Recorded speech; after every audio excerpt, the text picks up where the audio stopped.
तमाम छोटों को स्नेह और आशीष। मैं हूँ राजेश त्रिपाठी। स्वागत है आपका मेरे चैनल धर्म दर्पण में। धर्म दर्पण में हम विविध प्रकार के कथा प्रसंग आपको सुनाते हैं। आज का प्रसंग है जिसका शीर्षक हमने रखा है आज के वीडियो का, क्या आप जानते हैं शिव जी की एक पुत्री भी थी। ये आज का प्रसंग है वीडियो का। शिव परिवार के बारे में सभी यही जानते हैं कि शिव पार्वती के दो पुत्र गणेश और कार्तिकेय थे, लेकिन क्या आप जानते हैं कि शिव जी की एक पुत्री भी थी जिसका उल्लेख पद्म पुराण में मिलता है। इस वीडियो में हम वही पौराणिक कथा सुना रहे हैं। आप इसमें जान पाएंगे कि कौन है शिव जी की पुत्री और क्या है उससे जुड़ी कथा। एक पुत्री उनकी जो है वो मनसा देवी भी है, जिन्हें शिव जी की छोटी पुत्री माना जाता है।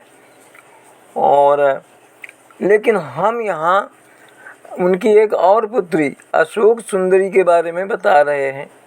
शिव परिवार में भगवान शिव, माता पार्वती, गणेश जी, कार्तिकेय को तो हम जानते ही हैं। धार्मिक मान्यताओं के अनुसार भगवान शिव की अन्य संतानें भी हैं जिनकी उत्पत्ति की अलग अलग कहानियां हैं। उनकी संतानों की उत्पत्ति की अलग अलग कहानियां हैं। अशोक सुंदरी भगवान शिव और माता पार्वती की पुत्री मानी जाती है।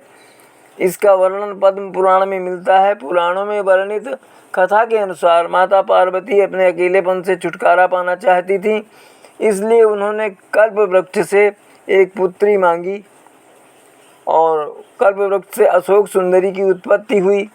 जिस स्थान से शिवलिंग से जल प्रवाहित होकर निकलता है, वह स्थान अशोक सुंदरी का स्थान माना जाता है।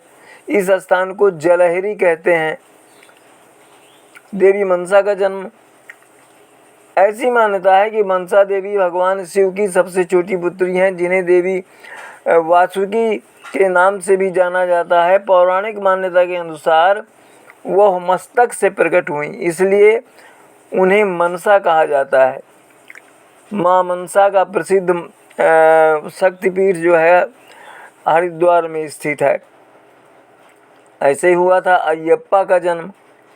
भगवान अयप्पा एक प्रमुख देवता हैं जिनकी पूजा मुख्य रूप से दक्षिण भारत में की जाती है। भगवान शिव को उनका पिता भी माना जाता है। पौराणिक कथा के अनुसार एक बार जब भगवान विष्णु ने मोहिनी का रूप धारण किया तो भगवान शिव उन पर मोहित हो गए और इस मुग्धता के कारण ही अयप्पा का जन्म हुआ।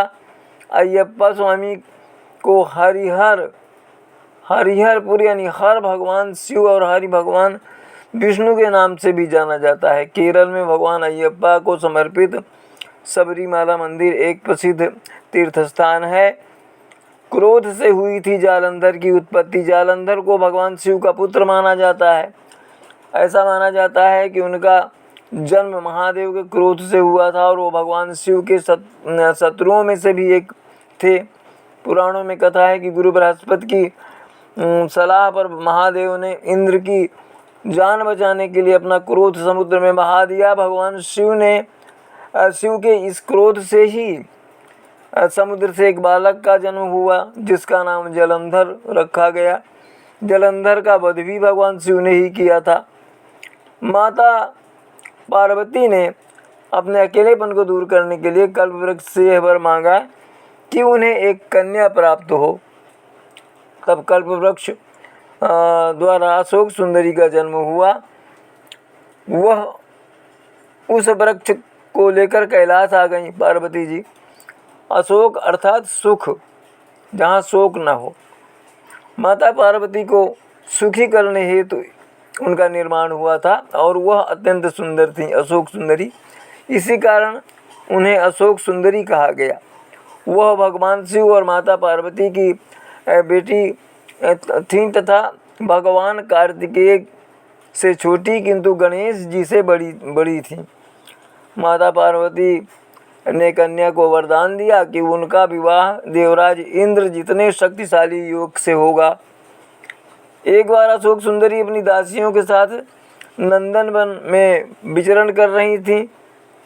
उसी समय वहाँ हुंड नामक राक्षस का प्रवेश हुआ, जो अशोक सुंदरी की सुंदरता पर मोहित हो गया तथा उसने विवाह का प्रस्ताव किया।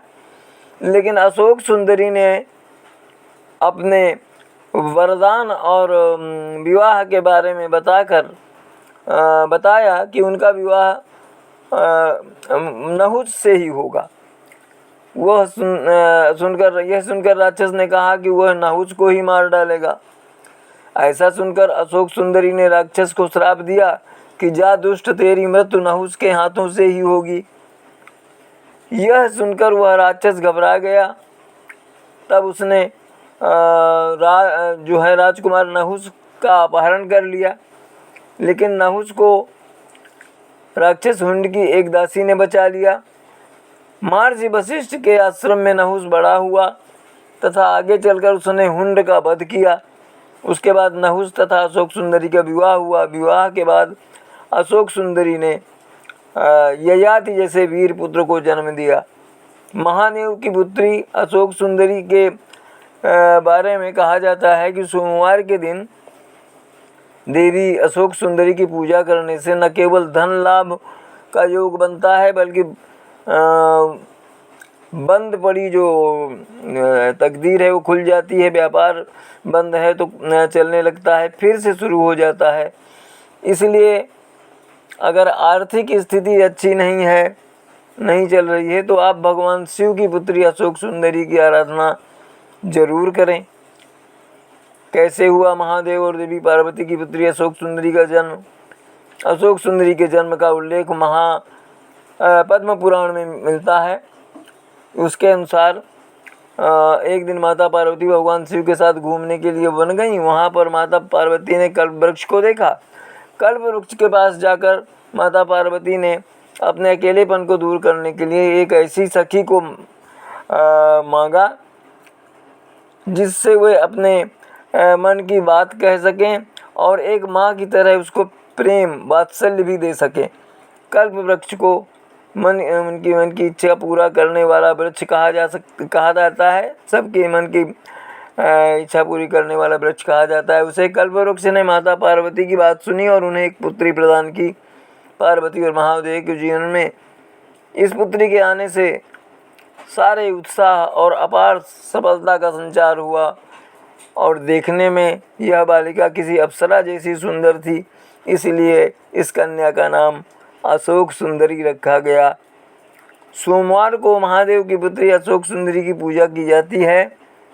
अशोक सुंदरी की पूजा भगवान शिव और पार्वती के साथ की जाती है। सोमवार का दिन महादेव का माना जाता है, इसलिए महादेव ने अपनी पुत्री को वरदान दिया था कि उनकी पूजा भी सोमवार को की जाएगी। अशोक सुंदरी की पूजा करने के लिए सबसे पहले गंगा जल और शुद्ध जल मिलाकर शिवलिंग को स्नान कराएं। उसके बाद शिवलिंग पर चंदन का तिलक लगाएं। अशोक सुंदरी वाले स्थान यानी जलहरी पर भी चंदन का तिलक लगाएं। अब शिवलिंग पर बेलपत्र फूलमाला अर्पित करें और इसके बाद अशोक सुंदरी का ध्यान करते हुए अपनी मनोकामना वो व्यक्त करें। अशोक सुंदरी को बताएं, अपनी मनोकामना और पूरा करने के लिए प्रार्थना करें। तो ये तो था शिव जी की पुत्री अशोक सुंदरी के बारे में पौराणिक आख्यान। इसी तरह के अन्य किसी कथा प्रसंग के साथ या राम कथा के किसी वीडियो के साथ या जीवन से संबंधित संदेश प्रेरक संदेश के वीडियो के साथ हम आपसे अगली बार मिलेंगे। तब तक के लिए प्रणाम, नमस्कार। आप सपरिवार स्वस्थ, सानंद और सुरक्षित रहें, यही हमारी कामना और प्रभु से प्रार्थना है। आज यहीं तक, मिलते हैं अगले किसी वीडियो में। तब तक के लिए नमस्कार, प्रणाम।